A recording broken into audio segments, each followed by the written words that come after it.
Hello, everybody, and thank you for being here. Thank you for making the time to be here today. My name is Felipe Garcia, and I'm a senior file-based workflow architect for Sony. This session is going to run for about 40 minutes, including QA at the end, and please note that it's being recorded.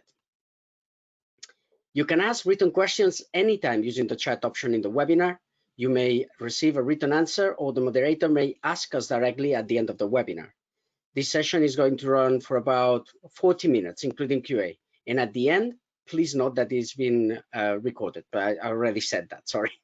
Please remember there will be a short survey at the end of the webinar where you will be able to leave your details so we can answer your questions later, contact you for further information, or organize a one-to-one meeting. Okay, let's start. In this session, we will introduce you to the concept of proxy workflows. We'll explore the changing world of news gathering and broadcasting. We will reveal how the benefits of proxy workflows in the news production are empowering news storytelling for many forward-facing and trusted news broadcasters. Find out how embracing new and innovative technologies can redefine how teams tell their stories first, fast, and most importantly, from wherever it breaks. The new normal is well on its way, and news broadcasters need to adapt to withstand the long-term effect of the coronavirus and adapt of new ways of working. The current crisis is unavoidably going to change the broadcast industry in 2020, but we can take action and make the most out of the evolving landscape. Now, you don't need me to tell you what you already know. We know that the media landscape is changing, but in the last month, we've not seen industry predictions change. What we've seen is the speed of that change accelerate. Before we see what a proxy really is, let's have a look at what the latest industry trends are. This slide shows research from the EIMBM, an organization representing the technology vendors in the media industry. Last month, EIBM published a special report called Plotting the Course for the Media Technology Industry. It's a detailed report, and it contains information on the technology priorities for media organizations. As you can see on the right, if we look at the top priorities, we can see cloud and virtualization, remote and distributed production, and IP at the top of the list. These applications will benefit from the use of proxy workflows and indicate the importance of proxy workflows within the media operations, especially today, where operational staff are increasingly working from remote locations. So what are proxies? So by definition and historically, proxies terminology refers to a lower resolution copy of your media. Resolution is the pixel size of your video. So if you have, for example, a 1920 by 1080 high resolution footage, usually a proxy copy of the same will be about 352 by 288. This was the case when Sony, for example, introduced XDCAM workflow back in the 2000s. I want you to remember the word resolution, because that's the key to differentiate between the old and the new proxy. Proxy workflow gives you the option to edit lightweight proxy files and then relink to the original camera files for final render. So we have established that proxy, or the old proxy, is a lower resolution of a higher resolution, or in other words, a smaller copy of my original footage. That was back in 2000. Video proxies nowadays are something completely different. The new proxies are in fact low bitrate files, which have the same resolution as the high bitrate file. In some cases, on slower movements of the video, for example, we would struggle to see the difference or any video degradation at all. So what's a bitrate? Bitrate is the amount of data per second that is encoded in a video. In a very basic sense, it means that the higher bitrate of your video, the higher the quality. On the alternative side, the higher the bitrate, the larger file size of your video. Consequently, the higher the bitrate, a larger bandwidth is also required. So let's see how does bitrate affects the video quality. So video bitrate affects the video quality in several ways. First is the key measure of any file size. Secondly, high video bitrate results in high video quality, and low bitrate results in poor video quality, as we saw before. However, using extreme high bitrate is just a waste of bandwidth and storage. Therefore, high video bitrate may provide excellent quality, but it can also place a major strain on your hardware, which can result in stutters. It's worth to note, as an example, that the average bitrate used for streaming on HD 1080p in YouTube is on average 8 megabit. Many of Sony professional cameras nowadays for news are already able to create proxy low bitrate for you on ranges between 2 to about 12 megabits, while a higher bitrate is also being created simultaneously. What if I tell you that, for example, we will see in a second that proxy content can be accessed even while it's still in the camera? In other words, what about accessing the content, what is being produced from your newsroom system, and avoid unnecessary travel or for your content to have to be sent back to base? With content access comes the freedom to create and even edit stories from wherever you are and wherever they break. Let's very quickly look at how does bitrate affect the storage. So we already know that the higher the bitrate definitely affects file size, and subsequently it will affect storage size and bandwidth performance. So taking a very, very simple example to illustrate this simulation, let's imagine we have 100 workstations working in high bitrate HD50, for example, and we use as storage high performance 24 terabyte nodes. So we can see that for 100 workstations, we would require about 16 nodes, which obviously equals money at the end of the day, and we need a bandwidth of about 10 gigabit per second. But if we were to do the same in low bitrate, then we can see that we will only need in that case 6 nodes, and the bandwidth required in order to run the system will be an average 1 gigabit per second. This is not a scientific calculation. It's just a simulation of what can be from one of our configurators. So we established that the low bitrate workflow can generate big savings on storage infrastructure. So now we're going to see a quick demonstration of a decentralized production system and how to use a proxy remote with low bandwidth. For that effect, we are going to use Hive system, deployed in AWS, accessible from anywhere using a simple internet connection and a web browser. Media Backbone Hive can be deployed on-premise, in the cloud, on a hybrid, or both. It's built around distributed services architecture, so it's easy to deploy different elements as needed at any location to meet cost, bandwidth, and other operational requirements. Broadcasters can pick the approach that's best for them, giving them the resilience and flexibility that's vital for modern news production. As said, in this case, we will use the system deployed in AWS, and I will not go too much detail about Hive as it's not the purpose of this webinar, but you can find out more in our earlier webinars or in our website in sony.com. So let me just switch to my Hive. So something that I wanted to show you here, and is just, for example, here you can see a picture of actually my setup as I speak to you now. So I'm not using anything fancy. I'm just using a very normal laptop. Actually, I'm connected via wireless, and I'm running a webinar at the same time. So you can see it's not really powerful.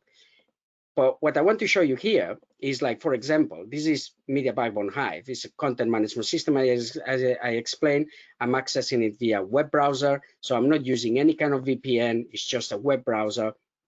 And then what I have here is a series amount of assets. These assets, rushes, contain high resolution and low resolution, hence the H and the L. So if I play any of these asset here, I will be playing, because I'm in HTML5 player, I will be playing my low resolution. Let's take, for example, this one, and if we were to use full screen, just to point that in order to save cost, what we have done is encode those videos. This low bitrate is actually 2 megabit a second. So it's the lowest actually that we can have. And you can still see that the quality that you can get even with movement is actually very acceptable in order to be able to work with these proxies. Okay, so if we were to switch now, for example, into these assets as an example, or these ones, I will be able to see I only have low resolution here. So what does it mean? It means that actually only the low resolution exists. And why is that? Because in this case, the high resolution is in the camera. The camera automatically, a service that we have called XDCam Air, will automatically push those low bitrate files into the cloud. And from Hive, we can access directly to those low bitrate files. So our journalists back in the newsroom, or anybody with access to the system from anywhere and an internet connection, could be able to see those proxy files. And as you can see from here, those proxy files are also 2 megabit proxy files and are perfectly fine to work with. So we have the low resolution files, and also we have the and the high resolution files. So what we have within Hive as well is something that we call the web quick editing. So it's something that you call actually from the content management system, where you can see also everything that I have in here. So you can see that I have my low bitrate here, and I could perfectly start putting my low bitrate on the timeline, and I could start working on my low bitrate. So the quality doesn't degrade in any way. It's the same quality as you saw before. I can do very quick edit. Is not the intention of this webinar, but you can see how quickly you can start to compose your package, thinking always that your high res still in the camera. So you can start working in your proxies even when you don't have the high res available. Then after at render time, for example, for consolidation, you could be putting the package together, and you could be pulling that high res from the camera, or the high res could come from a card later on, or actually those low bit rates are, because we are the same resolution as the master file, you could be even send that as an emergency for playout, because the quality is good enough. So this would be for the web editor. What happens if you work with something like, for example, Adobe Premiere or any other edit that you are used to? So in this case, for example, we are in Adobe Premiere. In Adobe Premiere, we have access to our panel, and we do exactly the same process. So in this case, you would have your high bitrate on your low bitrate on the cloud, the high bitrate is in the camera, and in this case, the Adobe Premiere is on premise, is with you. So I can access my content. Here, I have put that this is a high bitrate, sorry about that. So let me to take a low bitrate, this one, for example, and I will add that as well. So then you will be able to see how, adding my bitrate here, we create a link to the assets, and we can play as if it was in our computer. But again, we're using low bitrate. And the same as before, I could be perfectly working and doing an edit. Okay, so it's in here, as you can see in here. And as I say, it's not a matter of trying to do a very quick edit here. It's just to give you a representation that you can work actually with proxies. If you wanted to as well, let's say, use your own local content, you can do so the same way, and you can add your own local content into your timeline. At the time of render, you could be doing as well local render here. So what's happening there, if you want to get out and you want to pull the high res, automatically we would pull the high res, consolidate everything, and everything can be done at your workstation, or everything can be done on the cloud. So it's not the fact that you have access to the content which is important. The fact is that actually, sorry, yes, the important part is that you have access to the content. So it means that you can work with your content very, very, very quickly. And that is only possible because you have access to that low bitrate or proxy files, as some people call it. So let me to go back into the presentation now. So connected journalism and content access is of paramount importance in current times. We saw that from the industry. We saw that from everything that's happening with COVID.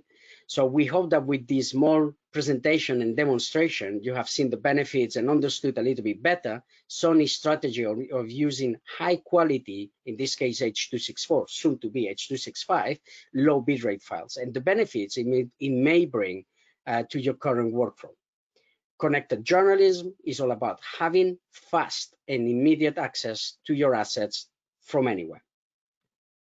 So we have reached the end of the session, but we still have some time left for Q&A, I think.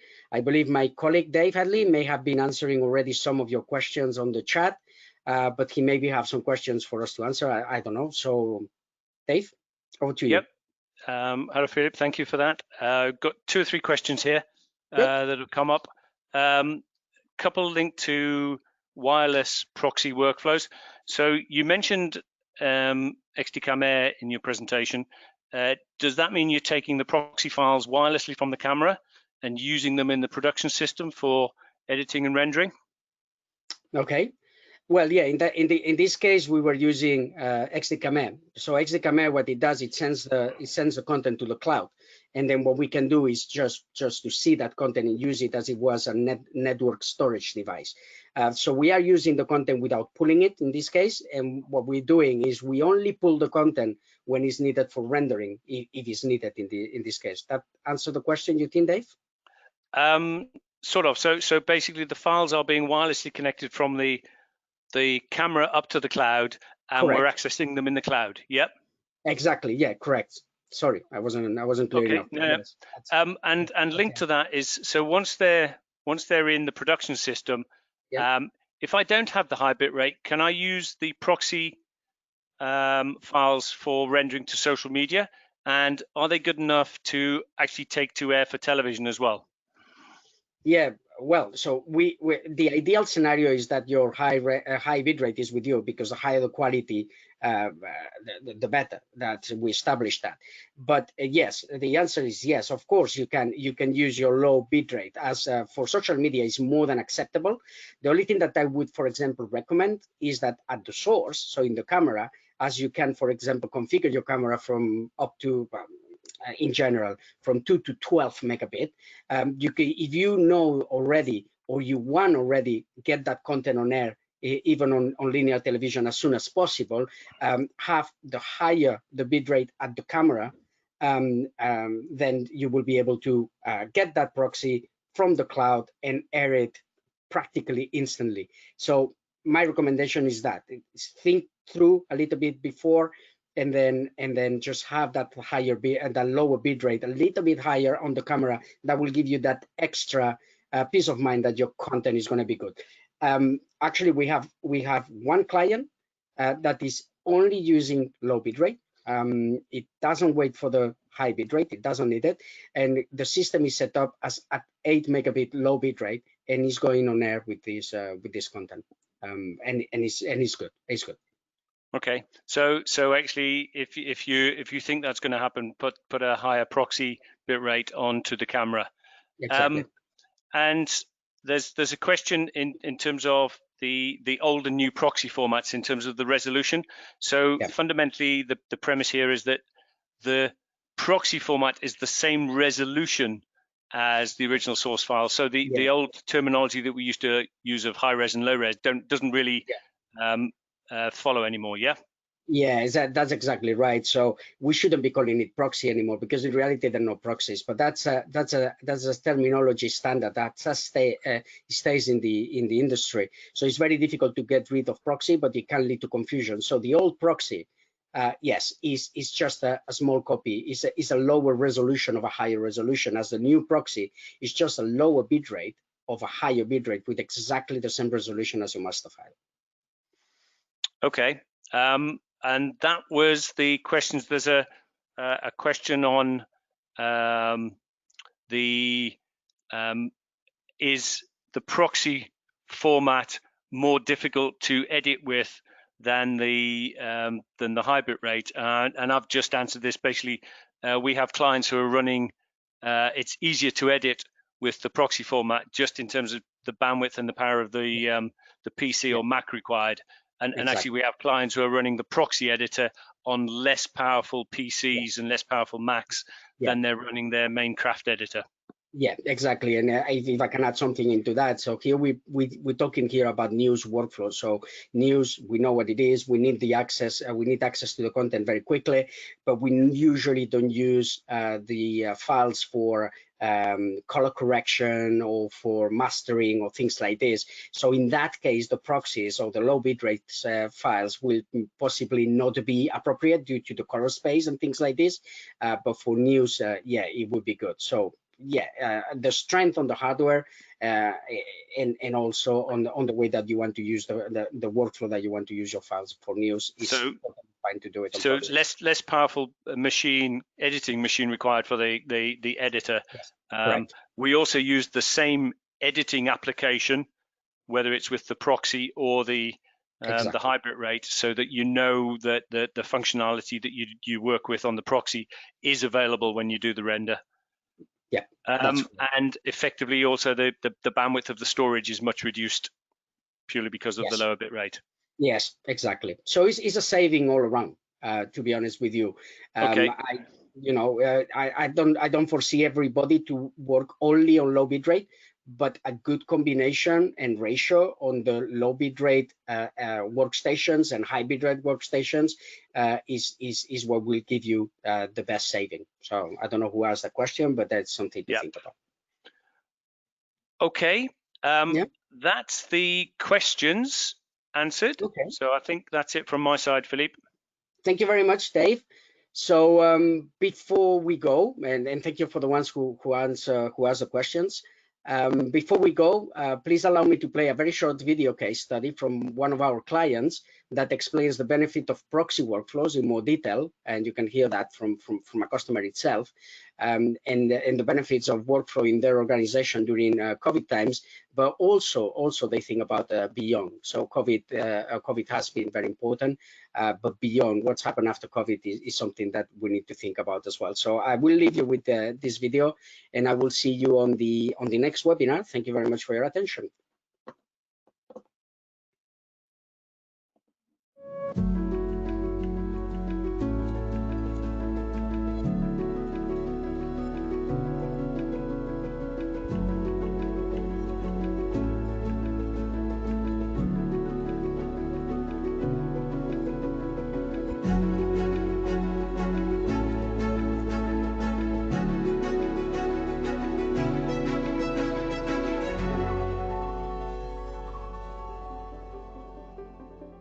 My name is Rob Lang. I am the Global Production Editor for Thomson Reuters.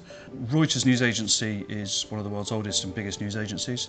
I work in the video department and we're producing around about 200 distinct edits every day. Previously we had lots of different systems. So we had different editing systems in different bureaus. They weren't the same. Sometimes we weren't even using the same NLE.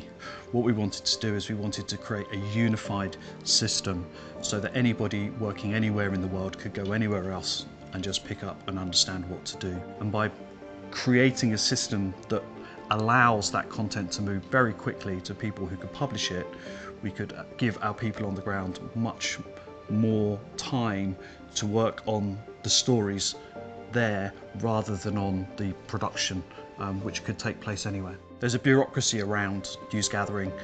We have to create metadata, we have to create scripts, we have to do verification, etc., etc. The more time we can give to the people on the ground to be able to do their job of actually acquiring the content, and the more of that bureaucracy that we can do elsewhere, the better the content will be, because they won't be rushed in the way that they are currently. So what Hive allowed us to do in the COVID situation was immediately move our production from offices to people's homes. That was a massive benefit to us. We didn't need to look at people's internet connectivity, for example. You can do it on a low bandwidth connection, and we were able to very quickly continue to produce content without being in the office. No client noticed because the speed of delivery didn't change. That was the fundamental thing that we wanted to do. We wanted to try and move out of the office and not change the quality or quantity of our content, and that's exactly what we were able to do as a consequence of using this. I think the key technical element that proved successful was the ability to take Proxy Stream from the cloud into the NLE and actually work with that to edit it. We were suspicious that that wasn't going to work. There was a proof of concept. We could see that it could work. And then we've worked very closely with Sony to make that work to our quite exacting standards. So we can now pull a proxy off, scrub it, edit it exactly how we want it to. And I think we were incredibly pleased when that idea, this started as an idea probably 4 or 5 years ago, finally came to fruition.